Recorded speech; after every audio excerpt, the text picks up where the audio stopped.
Sementara itu pemirsa Iketut Raidarte, 54 tahun, mantan Ketua Lembaga Perkreditan Desa LPD Desa Adat Kulingan, menjalani sidang pengadilan Tipikor Denpasar. Dia didudukkan di kursi pesakitan untuk mendengar tuntutan dari jaksa.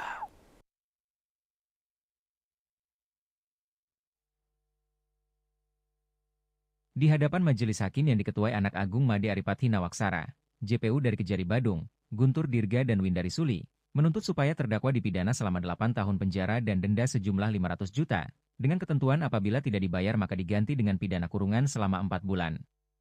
Terdakwa juga dituntut pidana tambahan yakni membayar uang pengganti sebesar 7.202.530.000 yang disetor ke kas negara Ceki, LPD Desa Adat Gulingan.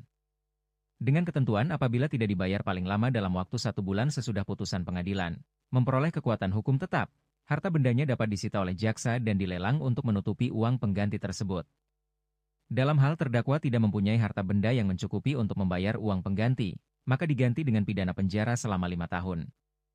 Rai bersama dengan Nyoman Dhanu, almarhum, dinyatakan telah terbukti secara sah dan meyakinkan bersalah melakukan tindak pidana korupsi, melanggar pasal 2 ayat 1, Jo.